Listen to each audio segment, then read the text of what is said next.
bienvenue dans cette nouvelle vidéo. Je suis trop contente de vous retrouver pour parler un petit peu de culture parce que c'est vrai que ça fait hyper longtemps que je l'ai pas fait, même si j'en parle régulièrement dans mes vlogs de ce que je consomme, etc. Mais j'ai fait seulement une fois un bilan culturel et là j'ai réfléchi à en faire un pour l'année 2025, mais je sais pas, je trouvais pas ça hyper pertinent. Et ça fait un moment que j'ai envie de vous parler un peu de mes recos culturels, mais queer, parce que en vrai c'est plutôt ce qui m'intéresse. Et du coup je me suis dit je vais mêler un peu les deux. Du coup pour commencer, je vais vous parler de mes recos culturels queer, mais de 2025. Donc finalement c'est un peu comme un bilan culturel, mais au lieu de parler de toutes mes lectures, de tous mes films, de tous les contenus que j'ai consommés cette année, je vais me concentrer sur les contenus queer, parce que je suis un peu dans une quête quotidienne de trouver, que ce soit des livres, des films, des podcasts, du contenu sur internet créé par et pour les personnes queer, notamment du contenu lesbien. Voilà, et du coup je me dis si cette vidéo peut en aider certains et vous inspirer et peut-être vous donner envie de consommer certaines œuvres et certaines vidéos, etc. dont je vais parler aujourd'hui, ce serait vraiment super. N'hésitez pas à me dire si ce format et ce contenu vous plaît, parce qu'en vrai j'aimerais trop en faire plus, mais je sais pas si ça m'intéresse. Voilà. Je vais essayer de mettre sur la timeline quand est-ce que je parle de quoi, s'il y a des choses qui vous intéressent plus, genre les livres, les films, etc. Et je vais commencer par le contenu littéraire, donc les livres queer que j'ai lus en 2025. Pour faire un petit topo, cette année j'ai lu seulement 12 livres, voilà, pour vous montrer un peu le ratio. Et dans tout ça, il y a 4 livres queer. Pour commencer, j'en ai un sous la main, je les ai pas tous ici en physique, mais j'ai lu Atmosphere A Love Story de Taylor Jenkins Reid. J'avais hyper hâte de cette sortie, je crois qu'il est sorti en juillet si je dis pas de bêtises, mais je l'ai lu plus septembre-octobre, parce que c'est une de mes autrices anglaises favorites. The Seven Husbands of Evelyn Hugo m'a tellement marquée, donc j'avais hyper hâte de lire un de ses romans en plus, voilà. J'ai beaucoup aimé Malibu Rising, mais peut-être un peu moins, et ensuite l'autre Daisy Jones and the Six, incroyable aussi. Celui-là, je l'ai peut-être un peu moins aimé, parce que d'habitude quand... En fait, je trouve que Taylor écrit extrêmement bien les récits un peu narratifs, j'allais dire historiques, mais vous voyez, se mettre dans le passé, un peu ce côté un peu journalistique, vraiment ouais, raconter des histoires du passé, raconter une époque. À chaque fois c'est génial, la période un peu Hollywood, tout ça. Et là, on est également dans les années 80, mais on est sur un côté beaucoup plus scientifique, parce que ça c'est tout ce qui est autour de astrophysics et astronautes. Voilà, donc c'est vraiment moins mon délire. Et du coup, c'est vrai que toute la première partie qui est très centrée là-dessus, ça m'a un peu perdue, parce que du coup, on va suivre John, j'ai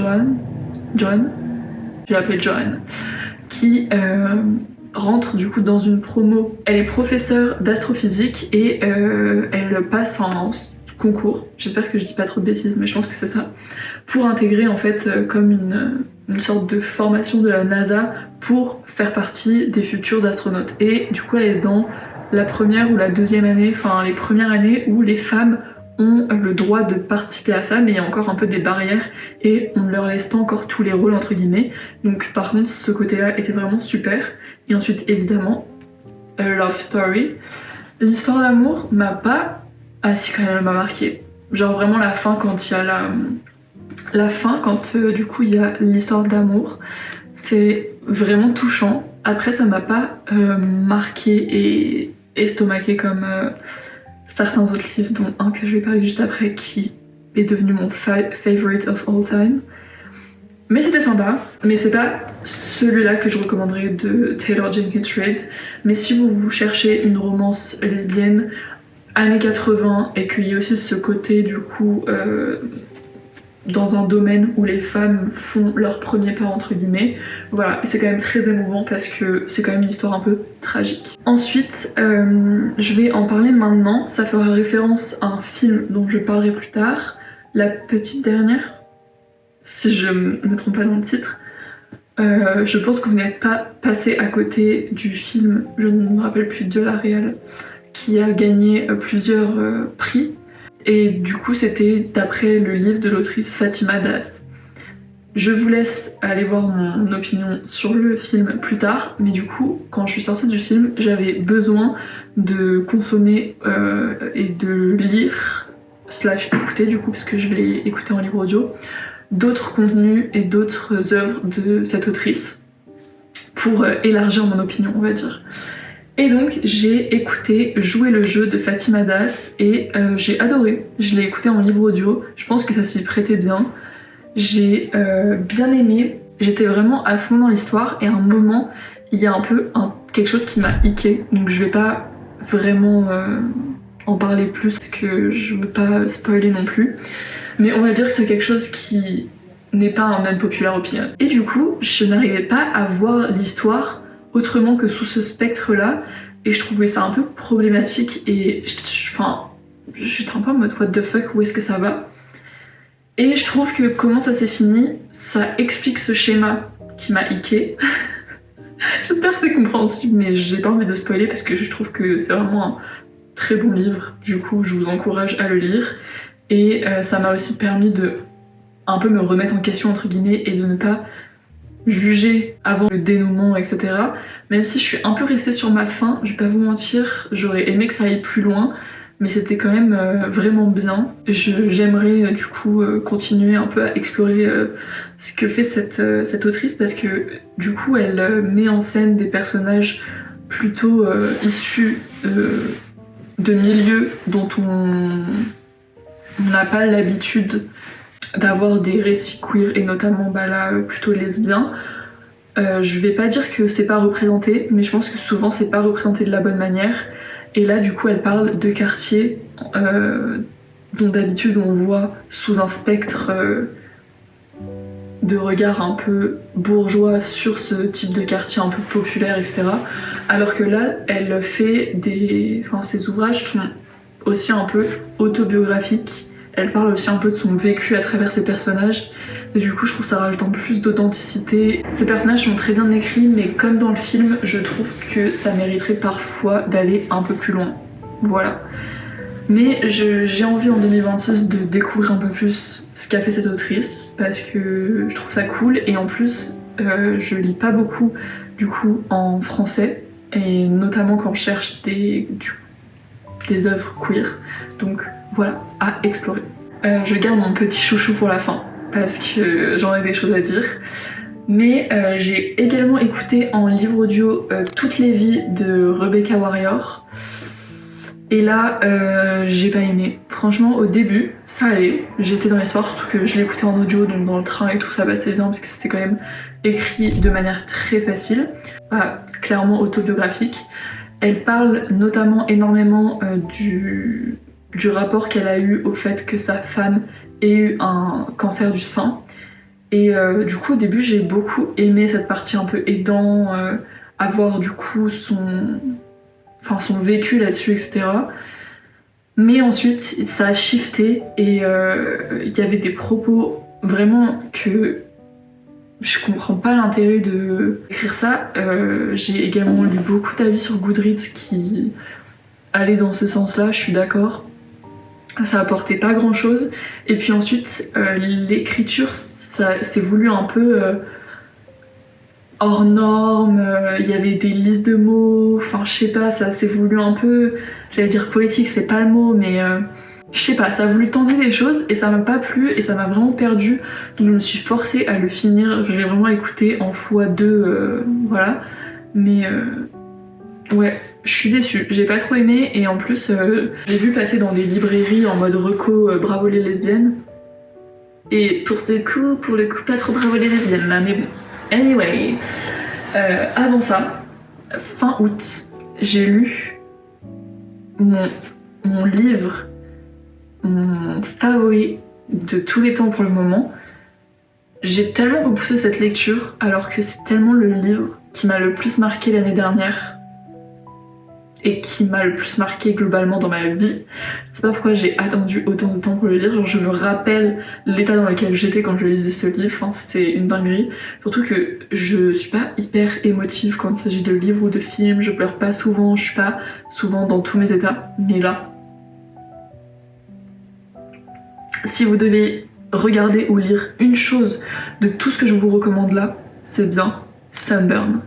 Carrément, j'en ai écrit une chronique, enfin j'ai enregistré une chronique en podcast de 3 minutes sur ce livre pour mon cours de radio, tellement je...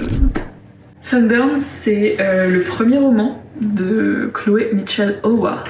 Voilà, c'est une autrice irlandaise. Et du coup, elle met en scène la vie de Lucy. J'ai oublié le nom des personnages, ça va pas du tout. Et c'est un roman coming of age qui se passe fin des années 80, si je dis pas de bêtises. Du coup, dans la campagne irlandaise, Lucy, elle a 15 ans, elle est en train de finir le lycée et il y a plusieurs choix qui s'offrent à elle. Rester, du coup, dans sa campagne et un peu marier son meilleur ami Martin qui a toujours un peu été là avec elle, qu'elle apprécie, mais en soi sans plus.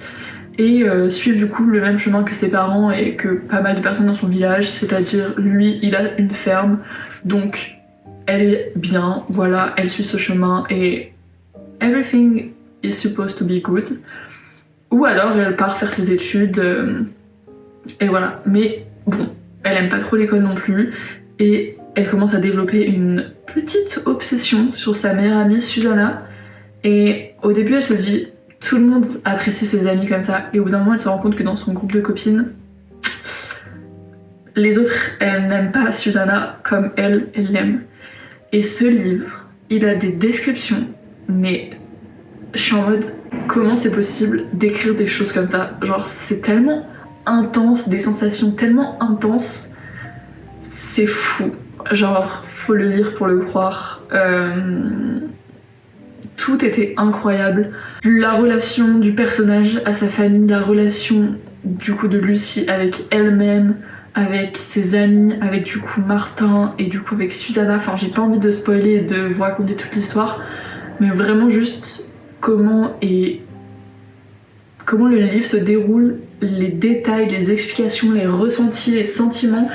Il y a des choses que du coup Lucy ressent et dit que j'aurais aimé que ce soit moi qui écris ces phrases. Enfin, clairement, c'était beau. Et la relation est tellement intense et tout. Enfin, genre, c'est de la représentation qu'on souhaite. Et en fait, je trouve que ce qui fait que Sunburn se démarque, c'est que c'est pas ce qu'on attend d'une représentation queer. C'est genre juste la réalité avec le moche, le beau, le doute, enfin, c'est incroyable. J'aimerais relire un jour un livre qui me fait ressentir ce que m'a fait ressentir Sunburn et que je me sente aussi bien représentée dans ce moment qui est la fin de l'adolescence, découverte de soi, etc. C'est incroyable. Donc si vous avez un livre à lire cette année, et essayez de le lire en été, moi je l'ai lu fin août, c'était pas le meilleur moment, mais c'est Sunburn, vraiment, faites-le, par pitié. Je vais me préparer un petit truc à boire, un petit café, et je vais vous parler un peu de mes contenus internet favoris, parce que je suis vraiment extrêmement online. Voilà.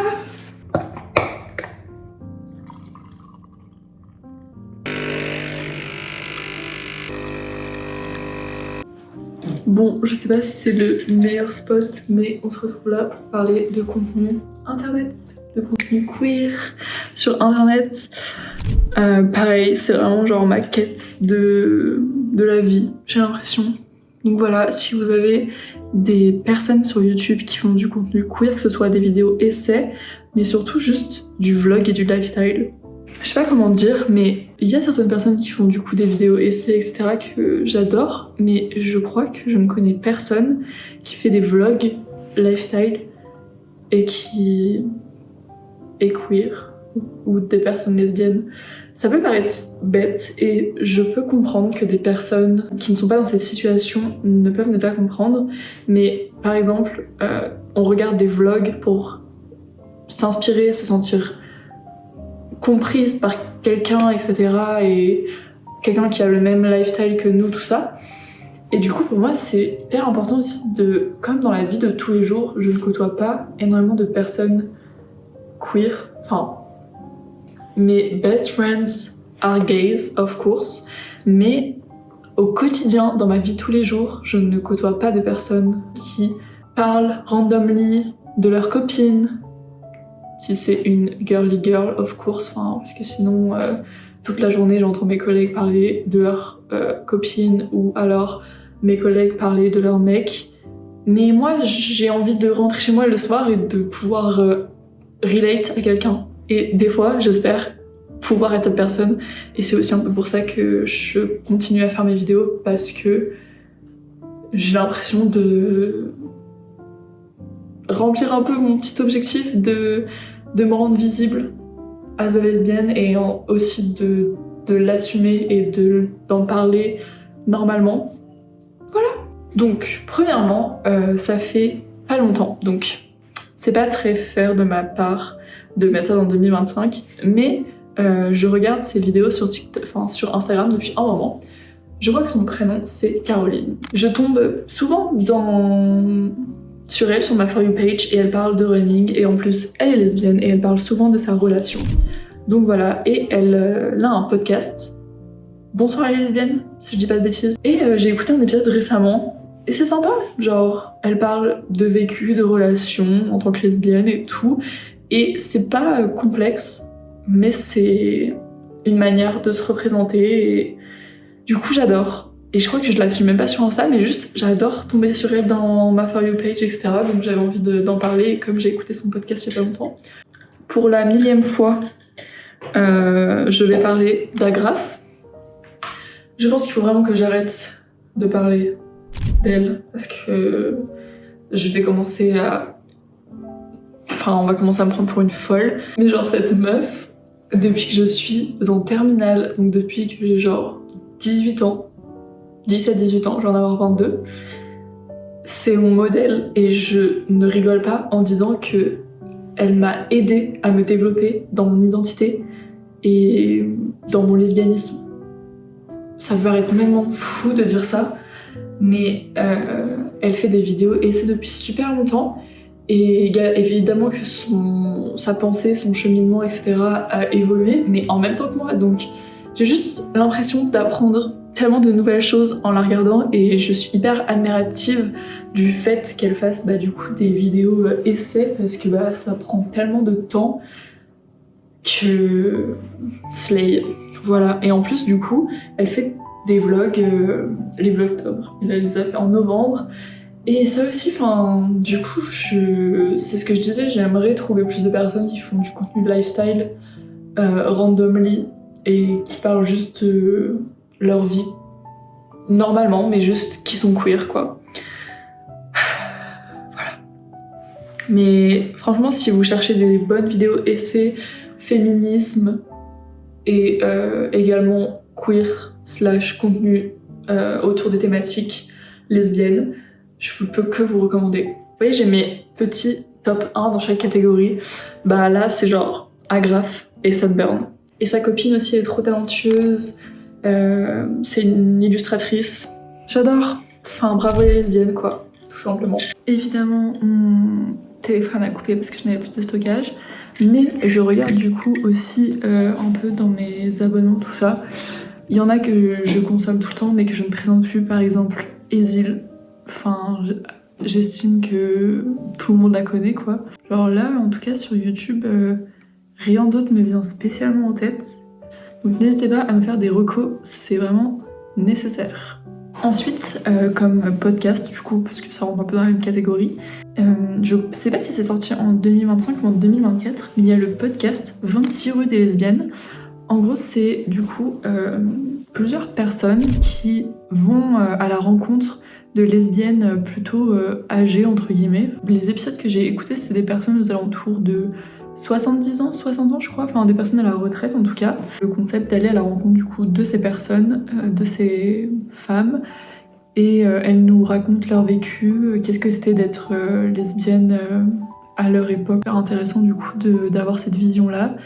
Et ce que j'adore c'est que du coup le podcast, comme elles accompagnent, comme elles vont à la rencontre de ces personnes et les accompagnent un peu dans leur quotidien, on a aussi des bruits de leur environnement et souvent c'est plutôt dans un milieu rural, à la campagne, et c'est vraiment trop sympa. Encore une fois, ça permet vraiment de donner de la visibilité et encore plus là à des personnes qui, pour lesquelles peut-être que se dire lesbienne c'était, enfin c'est sûr même, encore plus complexe qu'aujourd'hui. Et je sais que du coup, sous le podcast 26 rue des lesbiennes, il y a des fois des sessions d'écoute qui sont organisées à Paris.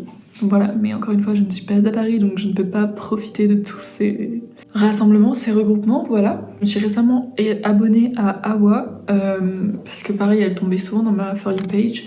Elle parle beaucoup et vulgarise des contenus autour des relations lesbiennes. Elle démystifie, mais de manière hyper spontanée. Genre, elle fait du contenu vraiment très spontané, c'est pas complexe du tout. Justement, les questions qu'on pourrait se poser sur les relations lesbiennes. Elle parle beaucoup du concept butch, femme, voilà.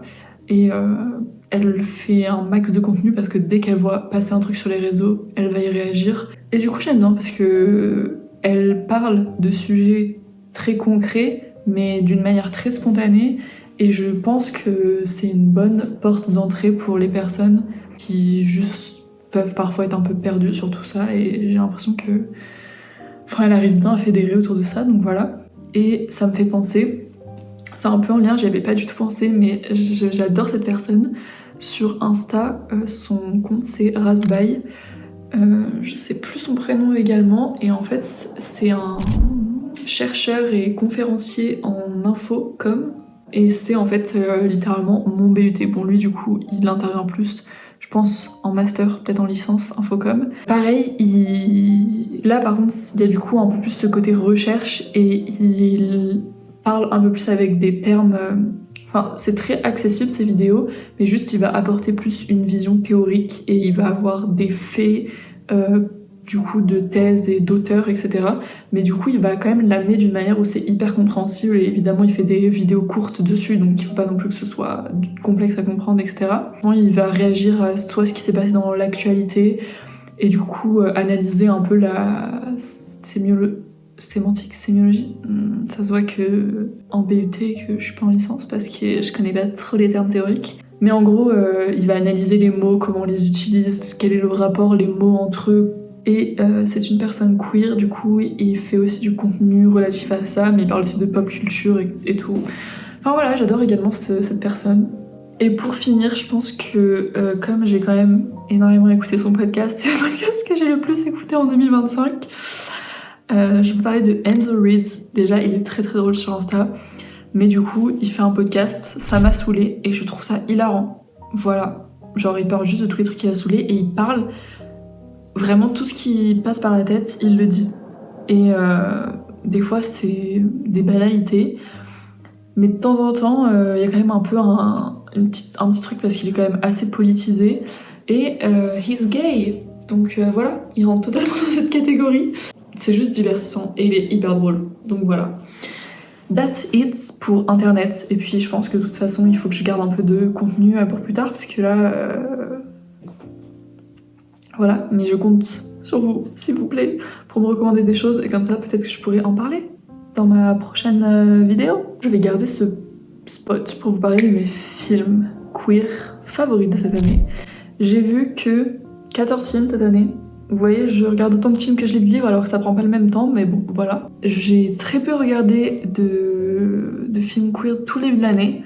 Le premier que j'ai vu, c'est très grave, c'est du coup La Petite Dernière de Fatima Das, comme j'ai pu en parler précédemment. J'avais hâte de voir le film parce que quand il est sorti en salle, il y a eu plein d'avis un peu controversés, donc j'avais trop hâte de me faire mon propre avis.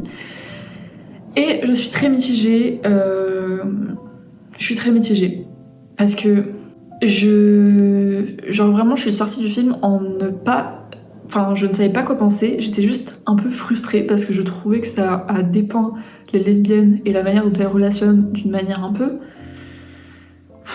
On souffle, vous voyez, parce que je vais pas dire que c'est pas la réalité, mais juste j'ai l'impression que ce côté hyper sexualisant, etc., on le montre tout le temps, et du coup ça me saoule. Genre, je ne dis pas qu'il faut pas que ce soit représenté, mais juste la moitié des scènes, c'était juste tension sexuelle, relation sexuelle. Why? Genre, why? J'ai trouvé que les points clés n'étaient pas développés, que le personnage ne développait pas sa relation, enfin du coup elle ne développait pas sa relation avec elle-même, et que du coup ça faisait pas trop sens parce que juste du jour au lendemain elle est en mode ok I'm gay et juste elle va relationner avec tout le monde mais sans deal avec ses émotions et avec ce qui se passe. On voit qu'elle ressent des émotions parce que on voit des moments qu'elle est un peu genre perdue, etc. Parce qu'il y a aussi cette notion de foi vu qu'elle est dans une famille musulmane. Bref, j'ai mis du coup dans mon commentaire que je n'ai pas détesté, mais je suis déçue qu'il soit autant mis en avant parce que je trouve pas que ce soit la meilleure représentation. Et je me rappelle avoir liké des commentaires très pertinents. Ah oui, comme je vous l'ai dit précédemment, je voulais un peu plus explorer ce qu'avait fait Fatima Daas parce que du coup j'ai trouvé que la réal avait pas du tout dépeint ce que c'était du coup d'être lesbienne et peut-être encore plus, enfin je sais pas du coup de où elle a grandi, etc. Mais ça se voit que c'est pas ça ma belle. Enfin bref. Et encore une fois, je n'ai pas envie d'invalider des vécus de certaines personnes, mais genre, juste là, le sujet il est posé, il y a un truc, mais on va pas plus loin, et du coup c'est hyper frustrant. Vraiment, le mot c'est frustration. Et puis le gap d'âge, enfin encore une fois, et vraiment, il y a des moments où c'est extrêmement cringe parce que juste ça se passe pas comme ça.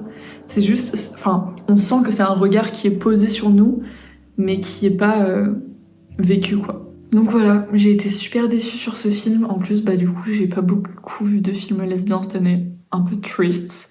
J'espère que je vais en consommer plus. En plus, j'ai une liste grande comme ça.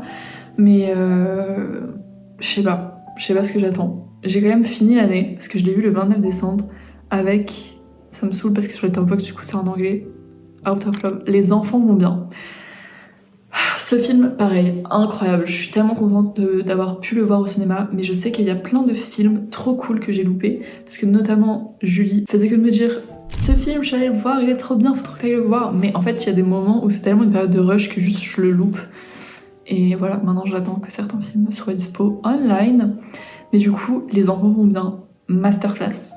C'était incroyable, que ce soit en termes cinématographiques, en termes d'histoire, comment les personnages jouent le rôle, et je me permets de le mettre là parce que Camille Cotin, dans le film, est lesbienne.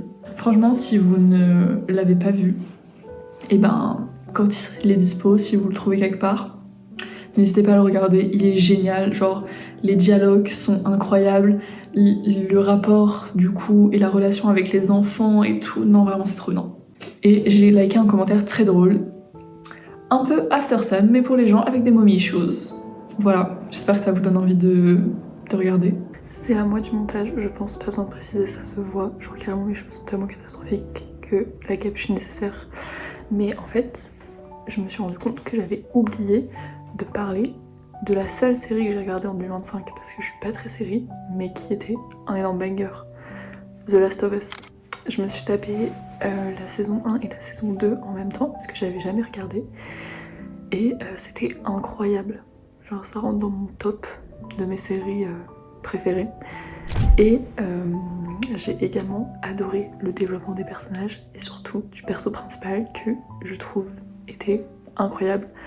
Il y a eu beaucoup de critiques, j'ai vu, parce que les hommes trouvaient que c'était pas assez accurate par rapport au personnage du jeu vidéo. Mais en tout cas j'ai adoré. Après, bah j'avais zéro connaissance du jeu, donc voilà. Mais j'ai trouvé que les personnages jouaient hyper bien et que les relations entre les personnages étaient incroyables. Et voilà, j'ai adoré, et du coup le perso principal, j'espère, enfin, est lesbienne, I guess. Et trop bien, donc je vous recommande de ouf, que ce soit pour le plot à la base ou pour bah, justement le développement des personnages, qui est trop bien.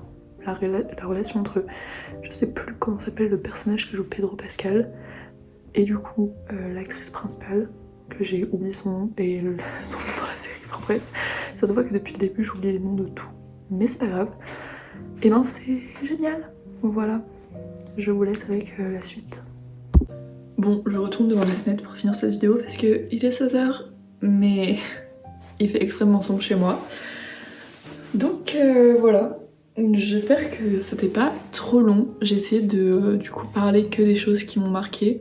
J'espère que ça vous a plu, j'espère que vous aurez pu trouver des inspirations. Je sais que je ne suis pas la meilleure pour parler de livres ou de films ou quoi que ce soit, mais je vous mets quand même mon Goodreads et mon Letterboxd dans la barre de description, dans la barre d'infos.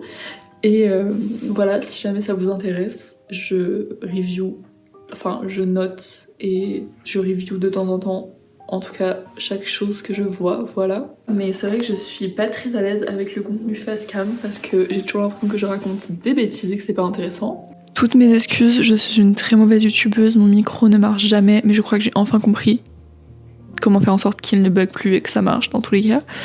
Donc voilà.